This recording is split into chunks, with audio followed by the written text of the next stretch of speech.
Vamos abrir a palavra de Deus no Salmo 99. Salmo de número 99. Nós vamos ler o versículo 1 apenas. Somente o versículo 1. Amém. Diz assim a palavra de Deus. O Senhor reina, tremam as nações. Ele está entronizado entre os querubins. Comova-se a terra. Esta noite, eu gostaria de conversar com os irmãos sobre o seguinte tema: 4 atitudes do adorador para ver o sobrenatural. Diga comigo: 4 atitudes do adorador para ver o sobrenatural. Olha para o seu irmão, diga para ele: você quer ver o sobrenatural? Diga: se prepare para tomar essas 4 atitudes, e então você vai ver o sobrenatural. Ontem pela manhã eu estava ouvindo a minha apóstola Valnice, apóstola dessa igreja, e ela está numa série sobre intercessão, né? E ontem ela estava falando exatamente sobre adoração. Adoração, no dizer da própria apóstola Valnice, é a maior arma de batalha espiritual em nível estratégico. E como é tremendo quando o culto é dirigido pelo Espírito Santo, né? Gisele não sabia de nada, Jéssica não sabia de nada, mas vocês cantaram exatamente tudo desconectado. Às vezes é bom a gente não ensaiar, sabia? Às vezes é bom a gente não preparar muito sermão, pastor Renato, não ensaiar. Às vezes é bom não ter slide, às vezes é bom a gente depender assim, sempre totalmente do Espírito. Tem que acontecer isso algumas vezes. Então, hoje tudo está conectado aqui. Então eu quero falar exatamente, baseado aqui no versículo 1, do Salmo 99, sobre 4 atitudes do adorador para ver o sobrenatural. Nós estamos no livro de Salmos. Se você não sabia, fique sabendo. Salmos não foram escritos para serem lidos. Salmos foram escritos para serem cantados. Na época em que os salmos foram escritos, não existia cantor cristão, não existia harpa cristã, não existia inários da igreja. Qual era o inário do povo de Israel? Os salmos. Nos cultos judaicos eram os salmos. Muito alto? Eram salmos que eram cantados.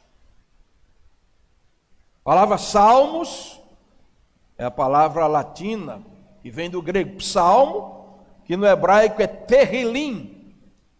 Terrilim quer dizer louvor.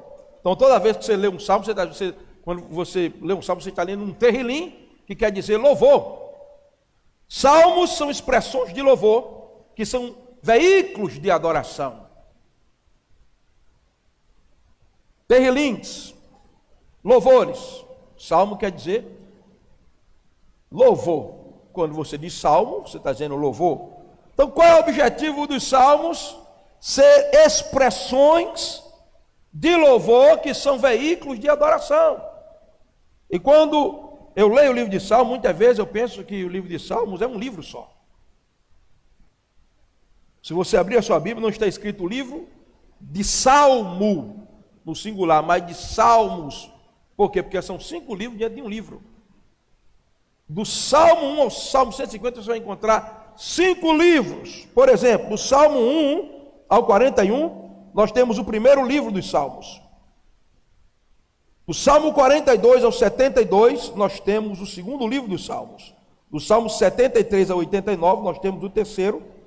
Do Salmo 90 ao 106, o quarto. E do Salmo 107 ao 150, nós temos o 5º livro dos Salmos. E nós encontramos diversos autores, porque tem gente que pensa que Salmos foi escrito por Davi. Todo salmo, salmista é Davi, o salmista é Davi. Nem todo salmo foi escrito por Davi. Nós temos salmos, por exemplo, de Asaf. Nós temos o Salmo 90, por exemplo, é um salmo de Moisés. Sim, salmo de Moisés.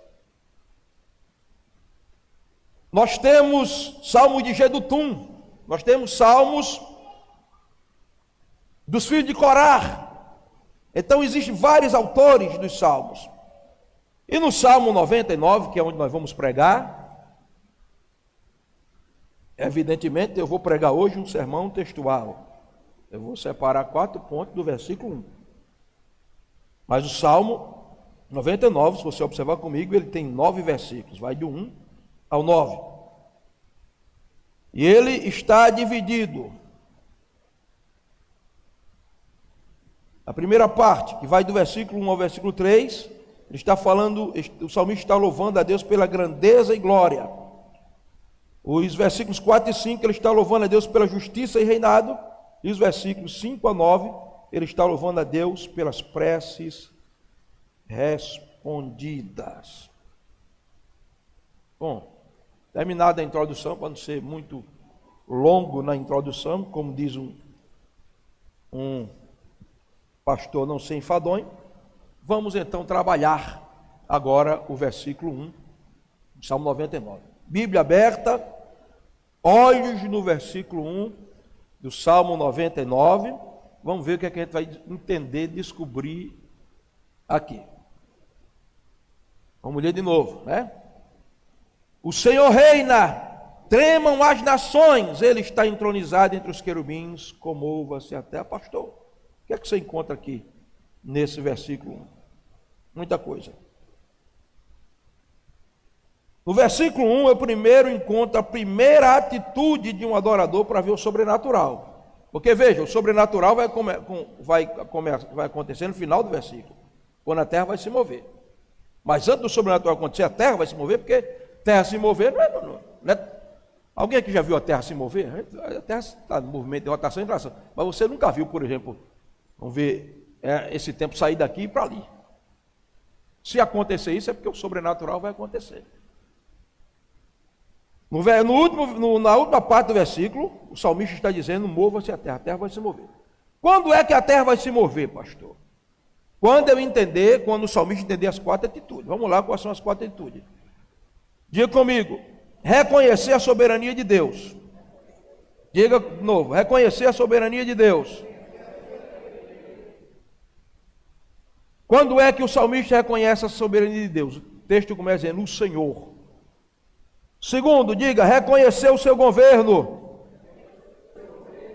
O salmista diz: o Senhor reina. Terceiro, reconhecer o seu domínio. Diga: reconhecer o seu domínio.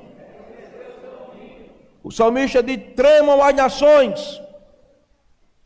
Quarto, entender que ele reina pela adoração. Diga: entender que ele reina pela adoração. O salmista diz: ele está entronizado entre os querubins. Então vamos lá. Quantos querem ver o sobrenatural acontecer? Diga amém. Quando é que o sobrenatural acontece? Quando eu sou adorador. E quando é que eu sou adorador, pastor? Quando eu tomo essa postura do salmista no versículo de número 1. Eu tenho que tomar 4 atitudes, irmãos. 4 atitudes no meio da guerra, da turbulência, do problema, da preocupação. Eu tenho que ter essas 4 atitudes. Que atitudes são essas? Vamos lá. Primeira atitude do salmista: reconhecer a soberania de Deus. O salmista está com a pena na mão, e a inspiração vem, o teos peneutos, a plenária verbal, enche o salmista, e ele pega a pena, e quando ele vai escrever, a primeira coisa que ele escreve é exatamente: o Senhor. Ele não começa dizendo Deus, ele podia dizer o meu Pai, ele podia dizer. Ele começa dizendo o quê?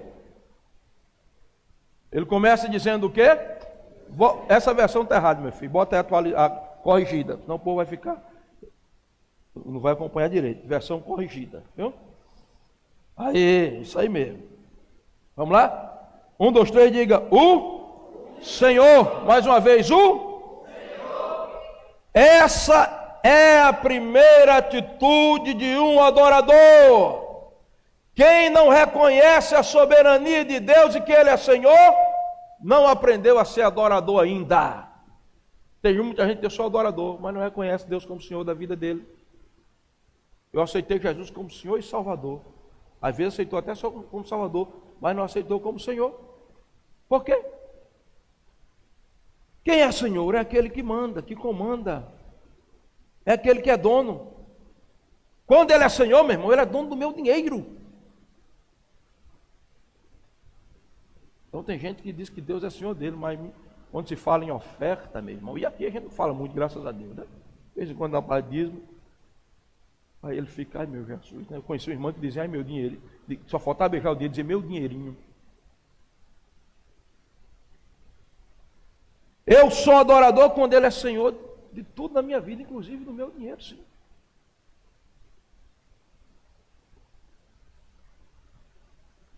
O Senhor, Jesus é o teu Senhor? Deus é o teu Senhor?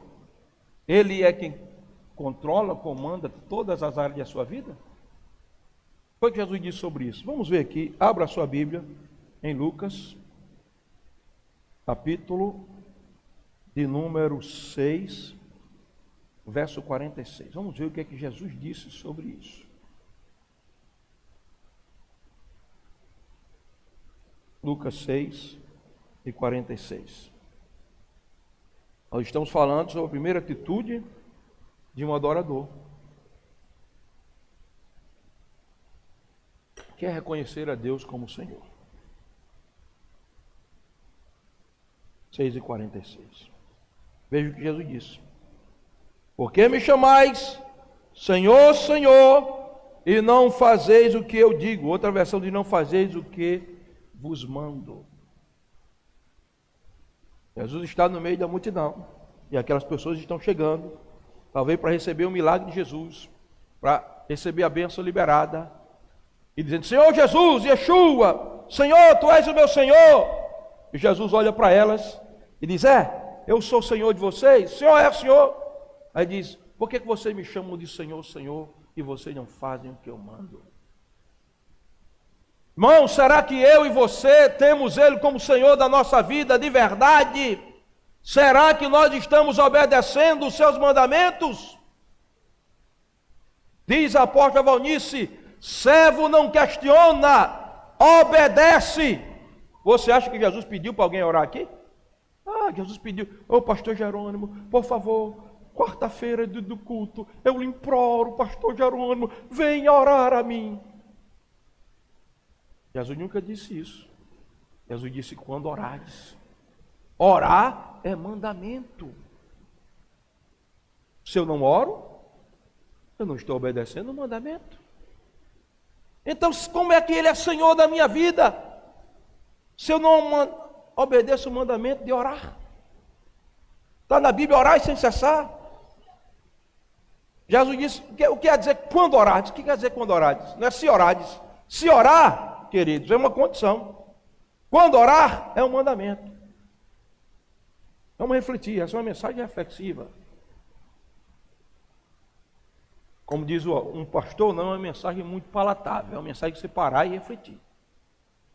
Adorador, em primeiro lugar, reconhece-o como Senhor. Jesus está dizendo, porque vocês me chamam Senhor, Senhor, e não faz o que eu mando. Evangelizar é pedido ou é ordem? Você acha que Jesus chegou para a igreja e disse, pelo amor de Deus, discípulos, e vão, implore, vamos por todo mundo? Não, é uma ordem. Ide por todo mundo, não vou perguntar quem é que está evangelizando. Quem é que está mandando mensagem de evangelismo aí no story, do WhatsApp, no Facebook? Quem é que está falando de Jesus, pelo menos para uma pessoa? Quem é que está evangelizando com a própria vida?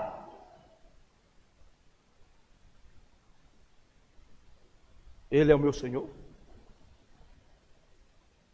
Eu posso ouvir um amém dessa igreja? Vocês estão tão caladinhos. Diga comigo, primeira atitude do adorador, reconhecer a soberania de Deus. Salmista, você vai escrever? Vou. Você vai romantizar o que você vai escrever? Não. O que é que você vai escrever? Eu vou escrever declarando que Ele é soberano. Primeiro eu vou escrever dizendo que Ele é Senhor.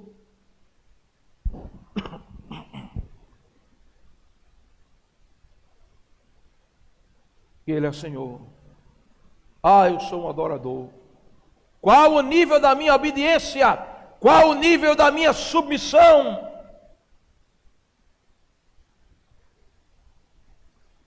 Primeiro, se eu sou crente, Ele tem que ser Senhor da minha vida. Eu tenho que obedecer o que Ele manda, porque Ele não pede nada para ninguém. Jesus não pede para ninguém orar, não pede para ninguém evangelizar, não pede para ninguém vir para a igreja. Ele não pede, Ele dá um comando. Não tem. Eu posso até pedir, eu não posso chegar aqui para o pastor Jerônimo. Pastor Jerônimo, é o seguinte, eu sou seu pastor, eu mando em você, pega o pastor pela gravata, você vai vir para o culto hoje. Eu não mando na vida dele, não posso chegar para Fábio. Fábio, você tem que... Eu não posso fazer isso. O que eu posso é estimular você, motivar você. Agora, Jesus, meu irmão, Jesus está mandando. Jesus está mandando. Pastor, se eu não obedecer, ele vai deixar de me amar? Não, ele vai amar você de nenhum jeito. Eu vou para o inferno? Não. O que vai acontecer comigo?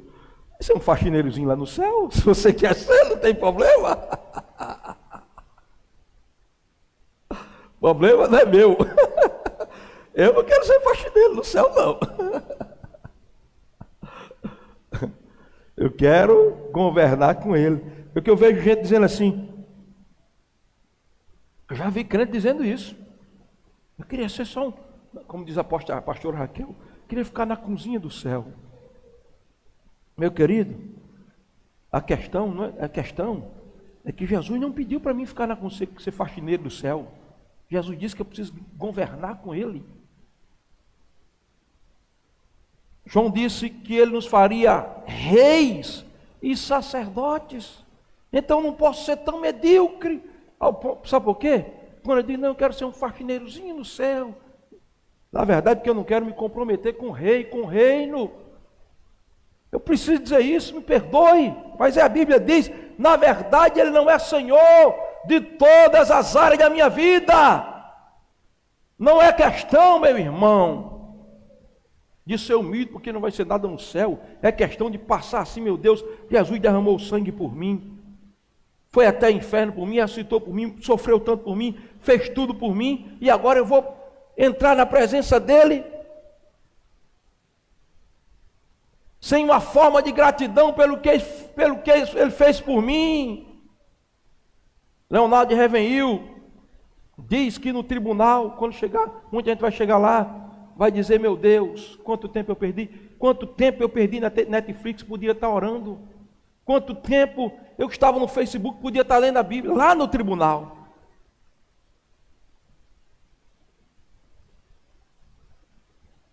Então diga comigo, Ele deve ser, diga Ele deve ser.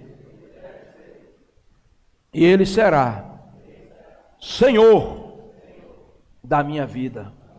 Primeira atitude é essa, é a atitude de reconhecer a soberania dEle, e soberano é o que manda, o que comanda, o que domina e o que controla. E se Ele é Senhor da minha vida, e eu vou fazer isso, pastor, então Ele é meu Senhor, aí eu faço. Não, se você reconhece que Ele é Senhor, você faz com alegria. Ô salmista, tu vai para onde, salmista? Tu escrevesse aí o Salmo 100, tá indo para onde? Estou indo para a casa de Deus, fazer o quê? Servir a Deus com tristeza? Não, servir com alegria. Quem entende que Ele é Senhor, quando ouve uma palavra dessa, não fica triste, fica resmungando, fica feliz, porque serve com alegria, serve com prazer, vem para a igreja com alegria, lê a Bíblia com alegria, ora com alegria, vive com alegria.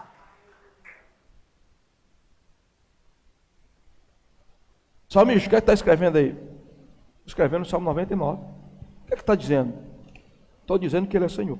Primeiro, Senhor na minha vida individual, minha vida devocional, minha vida com Deus.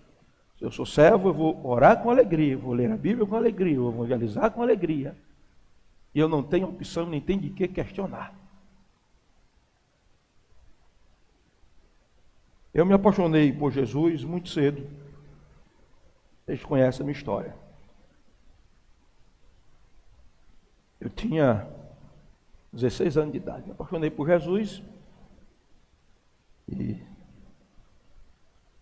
já era apaixonado por minha esposa, e ficou mais fácil na igreja, apaixonado por Jesus, por ela, aí o negócio, coisa engrenou mesmo, deu certo, né? Ela foi um estímulo para me continuar. E eu, irmãos, apaixonado por Jesus, comerciante, vocês conhecem a história, mas não custa nada repetir, né?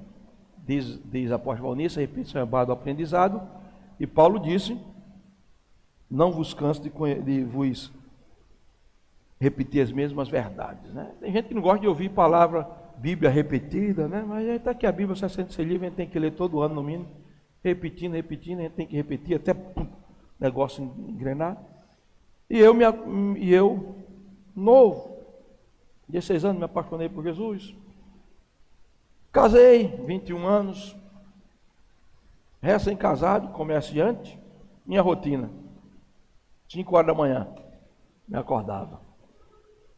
Trabalho não, matutino, culto matutino, o Rodrigo sabe muito bem do que eu estou falando. Renato é do matutino também, né? Aquela música que Job colocou, né? Como é que diz a música? Não sei o que, culto matutino, alguma coisa. Esqueci. Como é? Canta aí. Para o culto matutino, o jovem virá menino. Mas fica jovem, culto matutino. Irmãos, 5 horas da manhã, meu compromisso de joelho, culto matutino. 6 horas, abre o comércio. Meio-dia, fecha o comércio, para casa, pastor, para casa, Poço de Jacó, até 1 hora da tarde orando. 1 hora da tarde, volta, dá um cochilo aí de 2 minutos, 2 horas, abre o comércio. 18 horas, para casa, janta, tal. Segunda-feira, culto de oração. Terça-feira, pastor, mesmo ritmo. 5 horas da manhã, matutino. 6 horas, abre o comércio. Meio-dia para casa, desce direto para o Poço de Jacó. Terça-feira.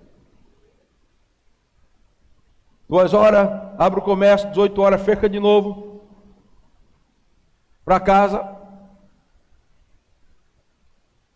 Oração. Isso era a semana toda nesse ritmo, queridos. Quarta-feira, culto de oração. Quinta-feira, aí tinha o descanso. Sexta-feira, culto de doutrina. No sábado, a gente às vezes ia evangelizar. No domingo, escola dominical, evangelismo. Nesse ritmo. Por quê, pastor? Porque eu estava apaixonado por Jesus. Ele era o Senhor da minha vida e eu estava servindo Ele com alegria. Hoje nós estamos vivendo numa geração, queridos, que infelizmente as pessoas se sentem enfadões em vir para o culto, irmão. Nós somos uma igreja que nós temos 2 cultos por semana, o resto é célula. A igreja está cheia no domingo. Eu sei que tem muitas ocupações, eu sei disso, mas nós precisamos entender que Ele é o Senhor da nossa vida e nós temos que nos submeter a Ele e servi-lo com alegria. Na quarta-feira tem culto, servir com alegria. No domingo tem culto, vir para o culto com alegria. Na terça-feira tem célula, ir para a célula com alegria. Quinta-feira vai ter evangelismo, fazer o evangelismo com alegria. É isso que o salmista disse no Salmo 100: servir ao Senhor com alegria. Quantos estão dispostos a servi-lo com alegria? Dê um aplauso e um grito de vitória.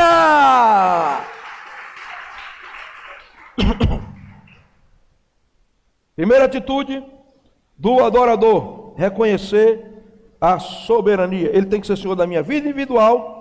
Sabe por quê? Porque Ele também é o Senhor de tudo e de todos. Quer ver? Vamos abrir aí Daniel, capítulo 5. Pastor Renato, por favor, abra a sua Bíblia em Daniel, capítulo 5.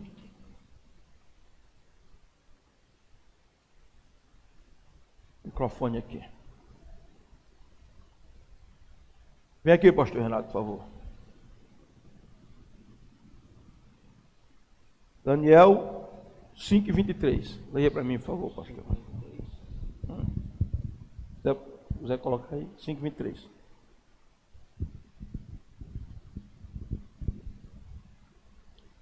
E levantaste contra o Senhor do céu, pois foram trazidos à tua presença os vasos da casa dele, e tu, os teus senhores, as tuas mulheres e as tuas concubinas, bebes vinho neles.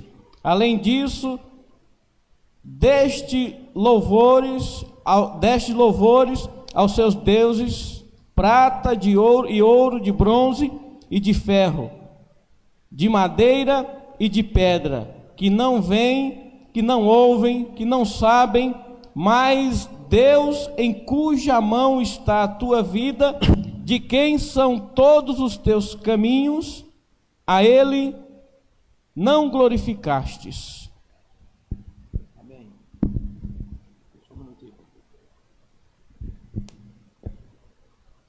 Veja aí, Daniel capítulo 5, verso 22. E te levantaste contra o Deus contra Senhor, o Senhor dos céus. O Senhor do céu. Diga comigo, igreja. Senhor, obrigado, do céu. Quem está falando aqui é Daniel, o velho Daniel. O velho Daniel. Obrigado. O velho Daniel. Ele está na corte de Beltesazar.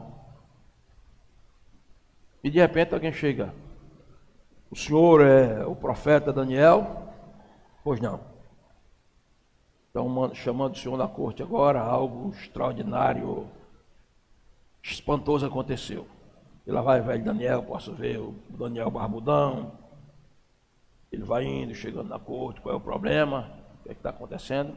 E Beltesazar está tremendo e dizendo: Daniel, por favor, o senhor pode dizer essa escritura na parede. O que aconteceu? Uma mão apareceu aqui e escreveu. E Daniel dá todo o relato do que aconteceu. Vocês já conhecem a história. E Daniel diz: Beltesazar, o negócio é o seguinte, rapaz. Você se levantou contra o Senhor do céu. Veja, primeiro, reconhecer a soberania de Deus é entender que Ele é o Senhor da minha vida. Segundo, reconhecer a soberania de Deus, irmãos, é entender que Ele é o Senhor do céu. Levanta a mão assim, aponta para o céu e diga: há um Senhor no céu. O Senhor que é Senhor da tua vida, que o salmista disse assim, que o salmista diz no Salmo 99, e o Senhor, Ele não é só Senhor da tua vida, Ele é Senhor do céu. Ele está no controle de tudo. Se Ele é Senhor do céu, Ele é Senhor das nações, Ele é o Senhor da Insegec, Ele é o Senhor de Espírito Santo, Ele é o Senhor do Rio Grande do Norte, Ele é o Senhor da nação brasileira, Ele é Senhor do céu, Ele é Senhor da terra, é Senhor da tua família, é Senhor da tua vida, é Senhor da minha vida. Ele não deixou de ser Senhor, Ele está no trono e do trono Ele não se ausenta. Quantos adoradores eu tenho aqui? Faça assim com a mão. Se você é adorador, entenda que o Senhor que é Senhor do céu é Senhor da sua vida. Primeira atitude, reconhecer a soberania. Vamos para a segunda. Segunda atitude do salmista é reconhecer o governo. Onde é que está escrito? A gente está no versículo 1. O versículo começa dizendo: o Senhor reina. Diga comigo: o Senhor. Diga reina. Diga de novo: o Senhor. Diga reina. Diga de novo: o Senhor reina. Quem é que reina? Diga rei. Ele é Senhor porque reina, reina porque é rei porque domina porque controla porque pode porque é porque tem. Nós não estamos servindo aqui ao Senhor fraco, ao Senhor desprovido de força, nós estamos servindo um Senhor que além do Senhor é rei. Aplauda ao Senhor que é rei.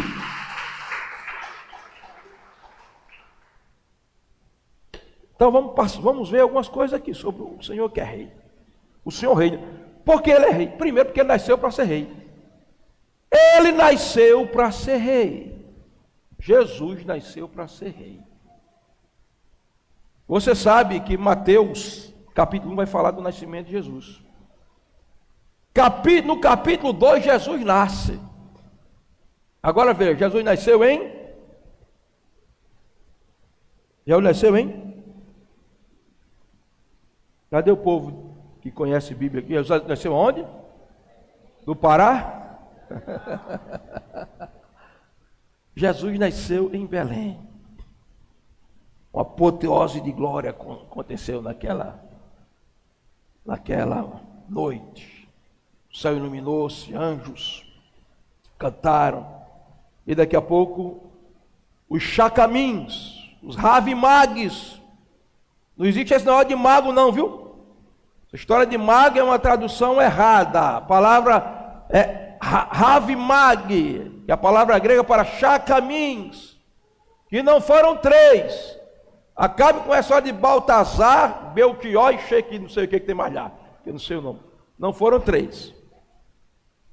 Sábios da Babilônia estão vindo em caravana, estão indo em direção a Belém. E agora o menino Jesus já está aí, aqui não era mais um menino recém-nascido. O menino já estava com a idade de mais ou menos 2 anos, porque o Herodes mandou procurar para matar o menino de 2 anos para baixo. Então o menino não estava mais na manjedoura aqui, está na casa.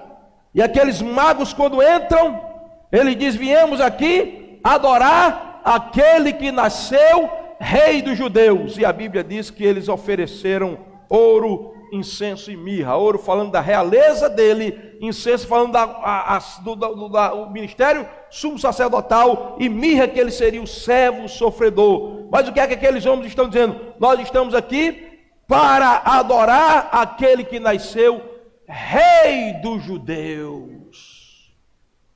Se ele nasceu rei, e você é filho de Deus, você é irmão de Jesus, então você é príncipe, meu irmão. Onde estão as princesas e os príncipes de Deus? Onde estão as princesas? Tem gente que está se comportando como plebeio, escravo, um pé rapado da vida, um Zé Ninguém, um zero à esquerda, um cachorro morto. Que conversa é essa? Você é irmão de Jesus. Se ele nasceu como rei, você é príncipe e é princesa que está esperando o momento certo para sentar-se e governar e reinar com ele, porque a Bíblia diz que um dia nós seremos reis e sacerdotes e reinaremos sobre a terra. Se tem alguém entendendo, dê um aplauso, um grito de vitória.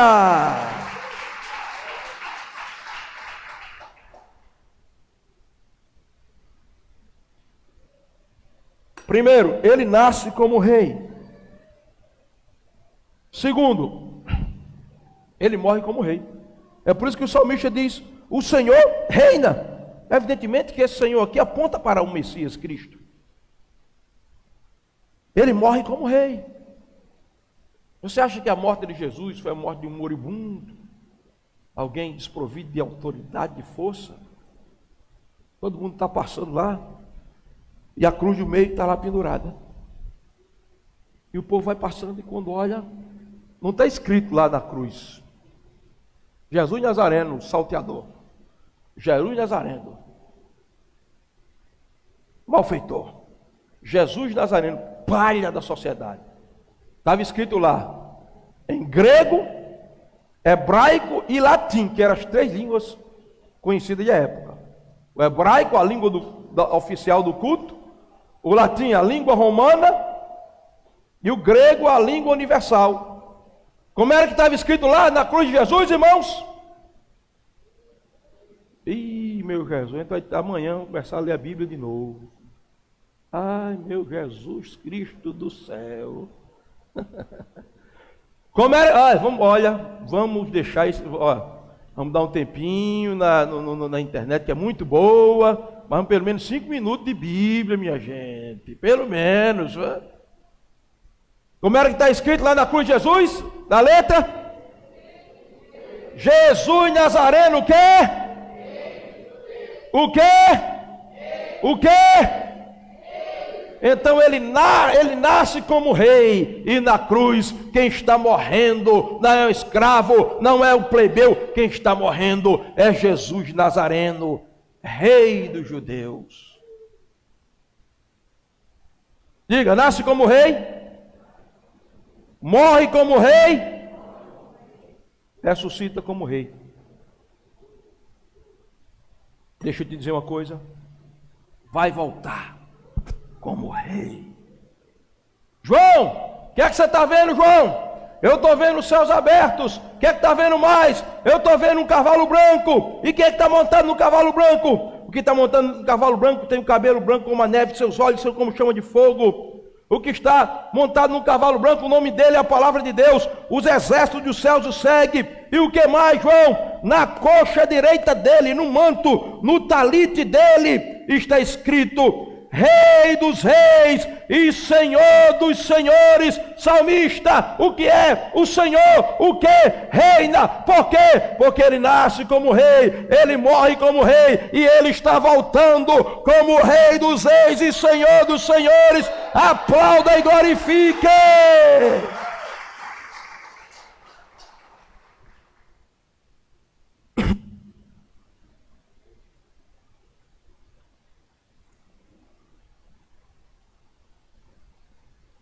Nasce como rei,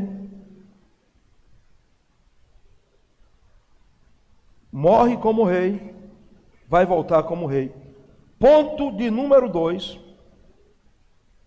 Número 3, precisamos reconhecer o seu domínio. Como é que diz o versículo 1? Primeiro, diga o Senhor. Diga o Senhor. Isso fala de soberania. Diga reina. Isso fala de governo, ele tem um governo. Terceiro, diga, tremam as nações. Isso fala de domínio. Eu reconheço a soberania dele, eu reconheço o governo dele, e eu reconheço o domínio dele. O texto está dizendo, tremam as nações. Por que que as nações tremem e não se dissolvem? Porque ele tem o controle das nações nas suas mãos. Apocalipse capítulo 12, verso 5, diz que Jesus rege as nações com vara de ferro, ou seja, ele tem o controle das nações. Apocalipse capítulo 2, verso 27, diz que ele vai esmagar as nações como um oleiro esmaga o barro. E Salmo 2, veja, abra comigo a sua Bíblia no Salmo capítulo 2, já que nós estamos no livro de Salmos. Salmo capítulo 2.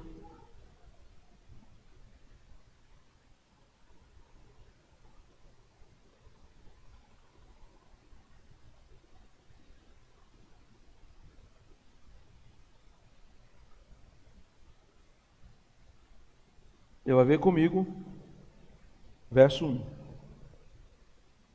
O Cristo que tem o controle das nações, que tem domínio de tudo, e nós precisamos reconhecer o domínio dele. Salmo 2, verso 1. Porque se amontinam as nações, os povos imaginam coisas vãs.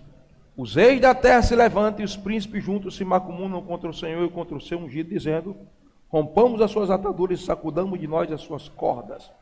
Aquele que habita nos céus se rirá dele, o Senhor zombará dele. O que é que está acontecendo aqui? Reis estão se levantando, governos estão se levantando, príncipes estão se levantando, estão dizendo: quem manda somos nós. Quem tem o controle somos nós. A gente vai fazer do jeito que a gente quer. Quem vai reinar somos nós. Mas a Bíblia diz que Deus está sentado no trono.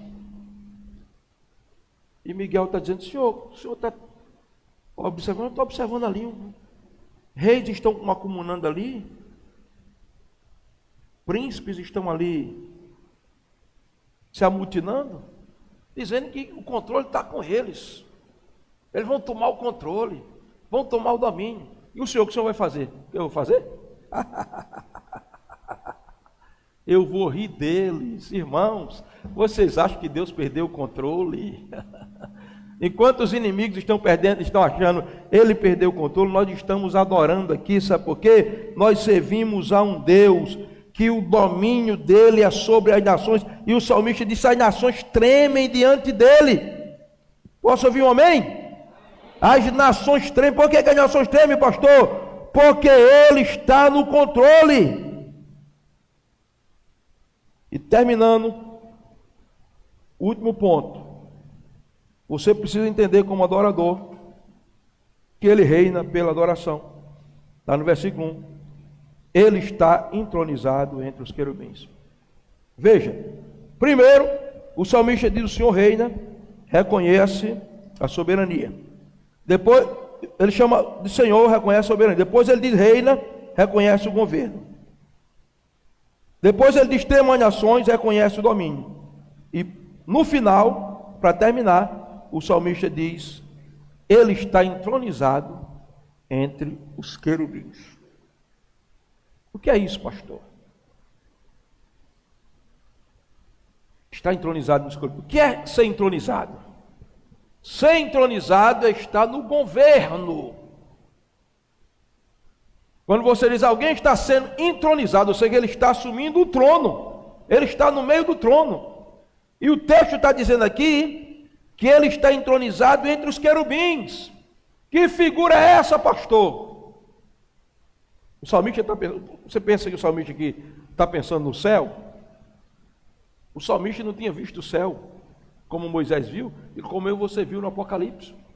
O salmista está pensando no utensílio da arca, do tabernáculo, chamado Arca da Aliança. Vocês sabem comigo, sabem disso, que existia no tabernáculo um caixote de madeira chamado Arca da Aliança, que ele era coberto de ouro por dentro e coberto de ouro por fora. E vocês sabem que na tampa da arca, chamada propiciatório, tinha 2 querubins, um de cada lado.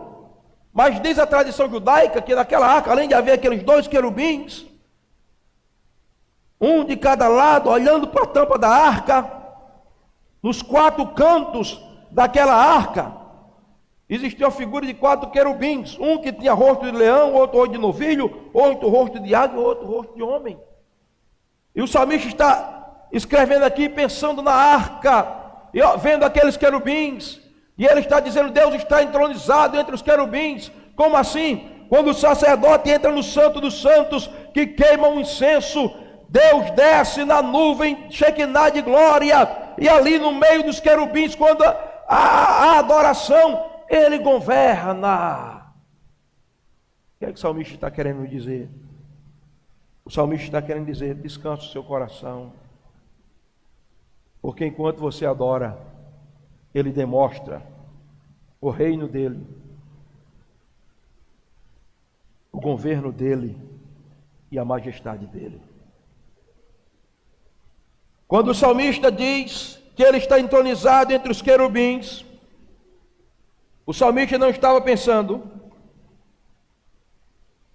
em Apocalipse 4, mas enquanto ele está pensando na arca aqui na terra, que era transportada nos ombros dos sacerdotes, e que em meio à adoração do sacerdote na arca, Deus descia e se fazia presente. Ele não está pensando nisso, mas ele não sabia que o que está sendo retratado é o que está em Apocalipse 4. Abra a sua Bíblia comigo em Apocalipse 4. Pode colocar Apocalipse capítulo 4. Eu vou terminar aqui para irmos para a conclusão, porque depois de tudo isso, a gente vai ver o que vai acontecer. Apocalipse, capítulo 4, verso 7.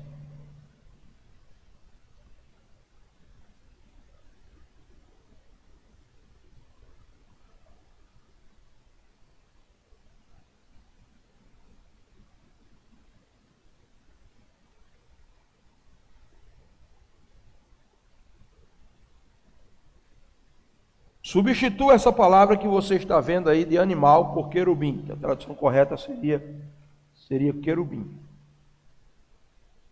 E o primeiro querubim é semelhante a um leão, e o segundo semelhante a um bezerro, e o terceiro semelhante ao homem, e o quarto semelhante a uma águia voando.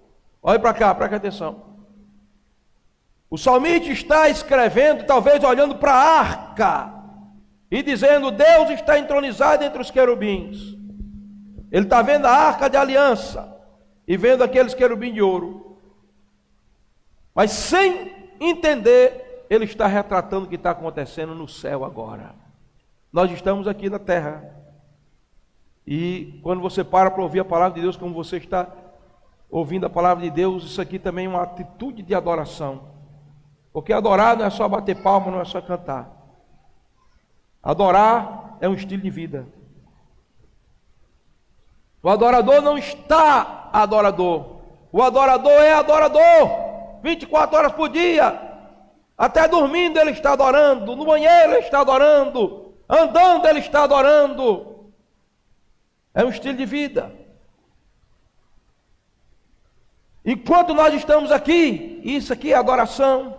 Agora, nesse momento, lá na sala do trono, estão aqueles 4 querubins, um com o rosto de leão, olhando para o Senhor sentado no trono e dizendo: Santo, Santo, Santo é o Senhor Deus Todo-Poderoso. Rosto do leão dizendo: eu estou adorando aqui aquele que é rei. O meu rosto de leão retrata o reino e o governo dele. No outro canto, tem outro querubim que está olhando para ele com o rosto de novilho, está olhando para ele dizendo: Santo, Santo, Santo é o Senhor Deus Todo-Poderoso, que era e que há de vir. Rosto de novilho dizendo: eu estou adorando aqui, e esse meu rosto de novilho fala do meu serviço, da minha servitude. Do outro canto, tem outro querubim com rosto de homem, olhando para ele dizendo: Santo, Santo, Santo é o Senhor Deus Todo-Poderoso, que era e que há de vir. E aquele rosto de homem está dizendo: eu estou adorando com inteligência. E tem o quarto querubim com rosto de águia, dizendo: Santo, Santo, Santo é o Senhor Deus Todo-Poderoso, que era e que há de vir. E o rosto de águia fala: eu estou adorando aquele que é divino, aquele que vive nas maiores alturas. O que é que o salmista está dizendo quando diz que ele reina, que ele está entronizado dos querubins? O salmista está dizendo que ele vai reinar na tua vida, ele vai reinar nessa cidade, ele vai reinar na nação brasileira, ele vai reinar nas nações da terra, quando a igreja aprender a entronizá-lo. Como é que a igreja entroniza? A igreja entroniza pela adoração. Irmãos, é tempo da igreja adorar como nunca adorou. Adorar quando estiver dirigindo o carro, adorar quando estiver tomando banho, adorar quando estiver varrendo a casa, adorar 24 horas, porque em meio à adoração, Deus vem e governa e assume controle, porque Ele está entronizado entre os querubins. E o resultado, pastor? Está aqui, final do versículo: mova-se a terra. Vamos ler o versículo todo? Versículo, todo mundo comigo, vamos lá. Diga: o Senhor reina, tremam as nações, Ele está entronizado entre os querubins, comova-se a terra. Senhor, soberania, reina, governo, trema as nações, domínio, está entronizado entre os querubins, reina pela adoração. E o resultado: comova-se a terra. Em outras palavras, a terra vai se mover. Balance o seu irmão e diga: a terra vai se mover. Diga, balance ele. Diga: a terra vai se mover. Balance de novo, diga: a terra vai se mover. A montanha vai se mover, o problema vai se mover, a dificuldade vai se mover, o obstáculo vai se mover, a terra vai se mover, o mover de Deus vai acontecer.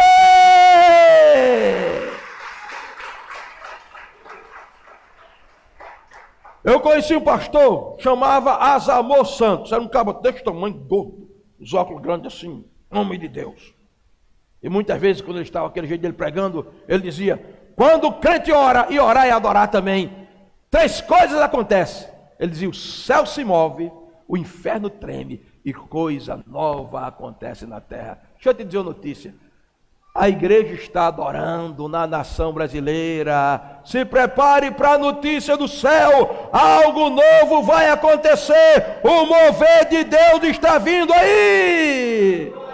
Aplauda Jesus, se você crê. Irmão, os irmãos estavam lá em Atos, capítulo 4. A igreja perseguida, a igreja de Atos. Irmão, e agora? Se a gente pregar, vai ser preso. Se a gente pregar, vão querer nos matar, o que a gente faz? Não, a gente vai pregar. Se for para ir para a cadeia, para morrer, para ser crucificado, a gente vai pregar. Nosso médico prega. Mas vamos orar, né? Aí a Bíblia diz que eles começaram a orar. Quando começaram a orar, eles começaram a adorar, pastor Renato. Porque eles começaram a entronizar Jesus. Quando eles começaram a entronizar Jesus, começaram a se conectar com a sala do trono. Quando começaram a se conectar com a sala do trono, sem saber que estavam se conectando entre os querubins. Aí o Senhor sentou-se no trono e disse: rapaz, eles estão adorando, eu vou descer lá. E a Bíblia diz que, a Bíblia não diz, mas eu creio que Deus desceu, porque a Bíblia diz: tendo eles orado, tremeu o lugar, moveu-se o lugar, todos foram cheios do Espírito Santo e com ousadia anunciavam a palavra de Deus. O que é que o Senhor está dizendo, pastor? Eu estou dizendo que nós não vamos baixar a guarda. Nós somos a igreja de Cristo, a nossa arma é adoração. Nós vamos começar a adorar, as promessas de Deus vão vir, o sobrenatural vai acontecer. O Senhor reina, temor nações, Ele está entronizado entre os querubins. Mova-se a terra vai se mover. Tem algum crente aqui? Aplauda e glorifique. Vamos ficar de pé, o louvor aqui. Feche os seus olhos, vamos fazer desse salmo agora a nossa oração, queridos. Vamos fazer desse salmo a nossa oração. Diga comigo: Senhor, Tu és Senhor, Senhor de todas as áreas da minha vida. Tu és Senhor da minha família, Tu és Senhor do meu tempo, Tu és Senhor do meu dinheiro, Tu és Senhor dos meus negócios. Eu não tenho vontade própria. A minha vontade é a tua vontade. A minha vontade é fazer a tua vontade, porque tu és Senhor. Tu comandas, tu mandas, tu controlas e tu dominas a minha vida. Por isso eu te sirvo, e te sirvo voluntariamente, e te sirvo com alegria. Eu não te sirvo por imposição, eu te sirvo por amor. Diga: Senhor, acompanhe, Jéssica, ajuda. Senhor, Tu reinas, Tu nascestes para reinar, Tu vivestes como rei, Tu morrestes como rei, e Tu voltarás, como Rei dos Reis, e como Senhor dos Senhores. E eu declaro que Tu és Rei da minha vida, Rei do meu coração, Rei em todas as áreas da minha existência. Senhor, as nações têm que tremer na tua presença, porque tu tens domínios sobre as nações. Senhor, eu reconheço que tu estás entronizado entre os querubins. Tu reinas em meio à adoração. Nesta noite eu estou aqui para te adorar, Senhor. Entendendo que estou te entronizando, e que o Senhor está reinando na minha vida, e o sobrenatural vai acontecer. A terra vai se mover. O que tiver de se mover, se moverá. Porque a adoração faz o sobrenatural acontecer. Pode cantar.